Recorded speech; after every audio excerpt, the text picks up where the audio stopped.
अगर आप सरकारी कर्मी हैं तो आपको हर साल संपत्ति का ब्यौरा देना पड़ता है, चाहे आप राजकर्मी हो चाहे आप सेंट्रल गवर्नमेंट के कर्मी हो, तो आपको संपत्ति का ब्यौरा हर बार देना पड़ता है।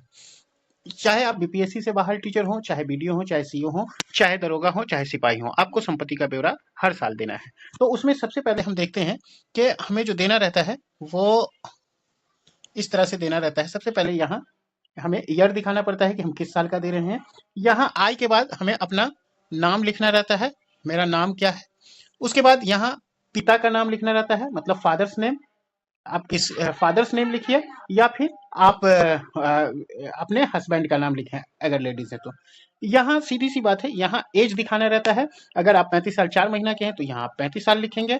40 साल 2 महीना के हैं तो आप यहाँ 40 साल लिखेंगे, मतलब महीना को छोड़ दीजिए, साल लिखिए। अगर 35 साल 7 महीना के हैं तो आप 35 नहीं लिखे, उसको 36 लिख सकते हैं, ये कोई खास बात नहीं है। यहाँ एजुकेशन डिपार्टमेंट, अगर जिस डिपार्टमेंट से आप बिलोंग करते हैं उस डिपार्टमेंट का नाम लिखिए यहाँ पे। और यहाँ जो है वर्किंग एज किस पोस्ट पे है, तो जैसे मान लिया आप बीपीएससी टीचर हैं तो स्कूल टीचर, तो आप इस तरह से स्कूल टीचर लिखेंगे। और टीचर में किस पोस्ट पे है, तो मान लिया 11 12, और किस स्कूल में है वो भी यहाँ पे लिख दीजिएगा। तो इस तरह से आपको ये भरना पड़ेगा। यहाँ तक आपको समझ में आ गया होगा। अब हम लोग आते हैं इसके रियल डाटा पे कि आपसे डाटा में क्या क्या मांगेगा। तो यहाँ देख रहे हैं मूवेबल एसेट्स, मतलब जो चल संपत्ति है उसके बारे में, जिसका आप डेली बेसिस पे लेन देन करते हैं उसके बारे में आपसे मांगेगा। तो उसमें सबसे पहले है आपसे यहाँ सेल्फ, एक कॉलम है। सेल्फ में यहाँ पे आपका जो अपना नाम है वो लिख दीजिएगा। स्पॉज नेम में यहाँ पे जो आपकी पत्नी का नाम है या फिर आपके पति का नाम है तो वो नाम लिख दीजिएगा। यहाँ आप पे डिपेंड, अगर आपके बच्चे हैं तो बच्चे का नाम लिख दीजिएगा। अगर आपके माता पिता डिपेंड हैं तो आप अपने माता पिता का नाम लिख दीजिएगा। एक बच्चे हैं उसका नाम, दूसरे बच्चे हैं उसका नाम, अगर तीसरे बच्चे हैं तो उसका भी नाम, या माता या पिता है कोई तो उसका नाम लिख दीजिएगा। अब आता है कैश की बात। अगर आपके पास अभी इन हैंड कैश है कुछ, मान लिया 1000 रुपया है तो यहाँ पे 1000 रुपया लिख दीजिए। पत्नी के पास हो सकता है या पति के पास आपके 600 रुपया है तो 600 रुपया लिख दीजिए। बच्चे के पास नहीं है तो इसको नील कर दीजिए। और अगर दूसरे के पास भी नहीं है तो नील कर दीजिए। हो सकता है माँ के पास 200 रुपया है तो आप यहाँ 200 रुपया लिख दीजिए। तो इस तरह से इस कॉलम को भरना है। यहाँ आपके बैंक में कितना डिपॉजिट है आपका, तो मान लिया आपको 5000 रुपया बैंक में है तो 5000 SBI लिख दीजिए। ठीक है, कोई दिक्कत नहीं है। और पत्नी के नाम भी कुछ है बैंक में, अगर पत्नी भी रखी हुई है तो मान लिया 3000 रुपया पत्नी रखी हुई है, पत्नी PNB जिस बैंक में रखी हुई है उसका शॉर्ट फॉर्म में नाम लिख दीजिए। जिसके पास नहीं है यहाँ नील नील नील कर दीजिए, ऐसे नील जो लिखते हैं आप, नील नील नील, है ना। उसी तरह से अगर आप कोई बॉन्ड खरीदे हुए हैं या आपकी पत्नी खरीदे हुई है तो कितना अमाउंट है वो अमाउंट लिख दीजिए। मान लिया आपने 10,000 का खरीदा है तो 10,000 रुपया लिख दीजिए।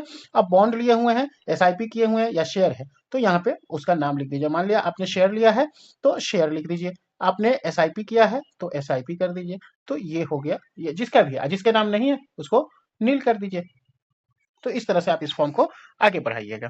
NSS इंस्ट्रक्शन, LIC किए हुए हैं तो कितना LIC किए हुए हैं, मान लिया आप पर एनम किए हुए हैं या पर मंथ किए हुए हैं, जो भी किए हुए हैं। अब मान लिया कि आप 20,000 का LIC एक साल का किए हुए हैं तो 20,000 यहाँ पे लिख दीजिए एनुअल। ठीक है। और उसी तरह से अगर आप अपने बच्चे के नाम कराए हुए हैं तो 4,000 एनुअल। अगर एनुअल डाल रहे हैं, मंथली डाल रहे हैं तो मंथली लिख दीजिए। मोटर व्हीकल, अब आप देख रहे हैं मोटर व्हीकल, आपके पास जो भी गाड़ी है, मान लिया 2 व्हीलर है तो आप यहाँ लिख दीजिए उस कंपनी का नाम। स्प्लेंडर लिए हुए, मान लिया स्प्लेंडर है ना, हीरो कंपनी का नाम लिख दीजिए। और बाइक है तो बाइक लिख दीजिए। तो यहाँ पे जिसके नाम, जो मान लिया पत्नी का नाम कार है, जो भी है तो जो भी कार है उसका नाम लिख दीजिए। उसके बाद ज्वेलरीज कितना है आपके पास, तो यहाँ पे give details of weight, weight के साथ बताना है। मान लिया आपके पास 20 ग्राम की अंगूठी है तो चलिए आप 20 ग्राम, है ना, वेट हो गया। अब उसका वैल्यू क्या हो सकता है, अगर आ रहा है आपको वैल्यू मालूम है तो वैल्यू लिख दीजिए, नहीं तो छोड़ दीजिए। यहाँ पे पत्नी को मान लिया कि 30 ग्राम है पत्नी को तो 30 ग्राम वैल्यू, अगर मान लिया अभी 70 के हिसाब से तो चलिए 2 लाख के हिसाब से लिख सकते हैं।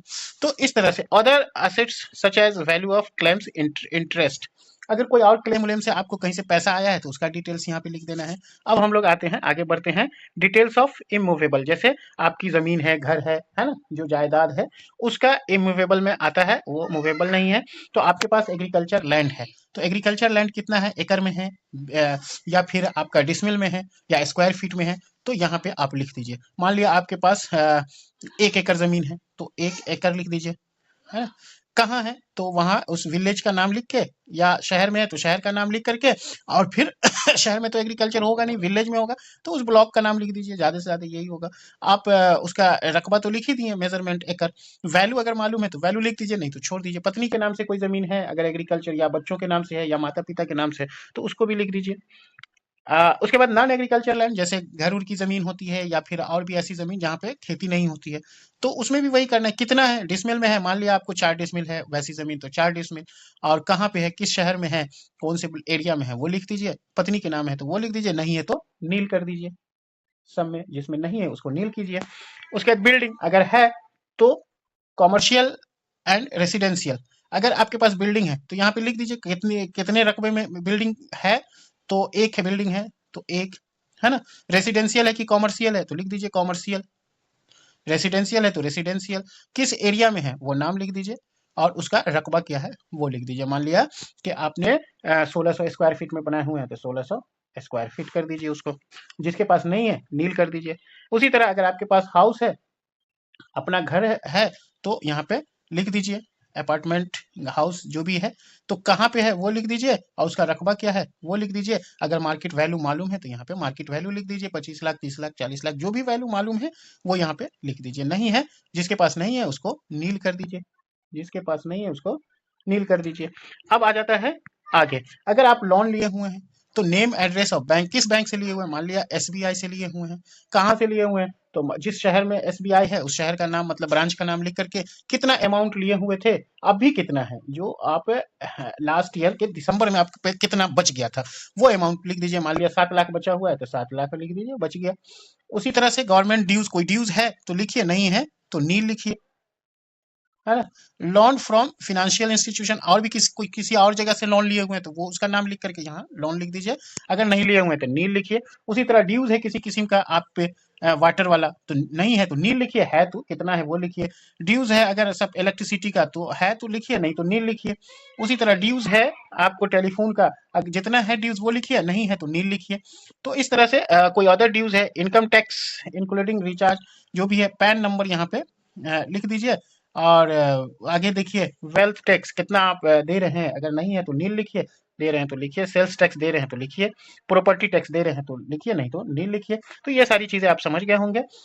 सीपीएफएफ, यहाँ पे जो प्रान नंबर होता है कर्मचारी का, वो प्रान नंबर लिखिए। यहाँ पे एम है या एफ है, मतलब पुरुष है तो एम और महिला है तो एफ लिखिए। डेट ऑफ बर्थ इसमें लिखिए, जैसे 15, है ना, 7/1990, इस तरह से इसमें भरिए।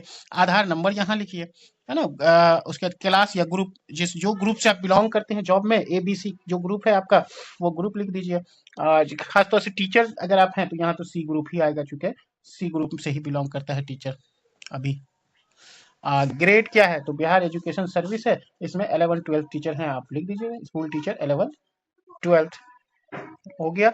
और कौन सा होम डिस्ट्रिक्ट है वो लिख दीजिए। यहाँ प्रिंट निकालने के बाद इस पे साइन कर दीजिए, और नेम ऑफ एम्प्लॉय, अपना नाम यहाँ पे लिख दीजिए। हो गया, बल्कि हर पेज के लास्ट में आप अपना साइन कर देंगे, तो इस तरह से आप जो संपत्ति का ब्यौरा है वो क्लियर हुआ आपका, आप उसे दे सकते हैं। तो चलिए आज का वीडियो ये